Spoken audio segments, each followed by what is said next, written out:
Hello দর্শক, আসসালামু আলাইকুম। আমি আপনাদের কমেন্টের একটা ভিডিও দেওয়ার জন্য আসলাম।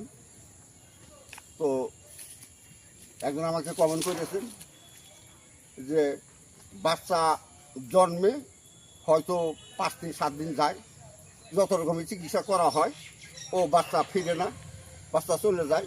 মল্লাতি হয়েছে, তাহলে মল্লাতির কিবা গাছগাছরা আছে কি না, এই গাছটা আমাকে চিনে দিলে, বুঝিয়ে দিলে ওই হিসাবে আমি কাজকর্মটা করতাম, করে নিয়ে আমাদের এই বিপদটা দূর করতাম। তো এখন আমি সেই গাছের কাছে আসলাম। সেই গাছটা আপনাকে দেওয়ার আগে, দেখার আগে, বোঝার আগে যে আমার ভিডিওর মাঝে সাবস্ক্রাইব করছো, তার জন্য অনেক অনেক ধন্যবাদ। যে সাবস্ক্রাইব করবে তাকে অনুরোধ করবো আমার ভিডিওর মাঝে সাবস্ক্রাইব করো। কেননা যখন এই মূল্যবান ভিডিওগুলো আমি আপনাদেরকে দেবো, সবার আগে যাতে তোমার মোবাইলে যায়।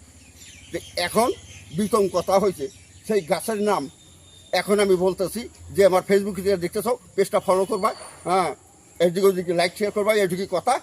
এখন দেখো গাছ চিনলে, যদি না চিনলে মা বোনদের ভাত রান্না করি। এখন তোমাদের জায়গায় কী নামে রাখে, আমাদের এই জায়গায় কিন্তু মটমুরা গাছ করে রাখে।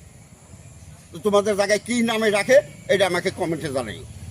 তো যা হোক, এই যে গাছটা, এই যে দেখো গাছ, এই গাছের দ্বারাই বহুতগুলো কাজ হয় গো, বহুতগুলোই কাজ হয়, কিন্তু কাজ করতে জানা লাগবো। যদি কারোর পেটে অসুখ হয়েছে, আমাশা বেমার ভালো করতে পারো না, তাহলে কী করবে, এই গাছের 3টার গা ওঠাও, অল্প লবণ নাও, এরকম হাতের তেলে ডলা দেয় কী করো, ও রসটা খাইয়া দাও।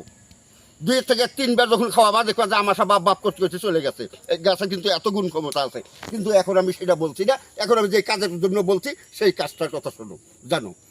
যদি কইতেছ মল্লাতি চিকিৎসা করা লাগে, বাচ্চা মানে জন্মে মরে, বাচ্চা জন্মে মরে, তাহলে কি করবা, তোমার জন্য এই গাছের শিকড়ের কাছে যাইতে হবে। এই গাছের শিকড়ের কাছে যাইতে হবে, পূব মিহা নাইবা উত্তর মিহা দাঁড়াবা, নিঃশ্বাস বন্ধ করে গাছটা উঠাবা, উঠাইয়া শিকড়টা কি করবা, শিকড়টা এইভাবে 3টা বাঁশ দিবা, বাঁশ দিয়ে কি করবা, একটা 7 ধাতুর একটা মাদুলি বানাবা, যাকে আমরা তাবিজ বলি।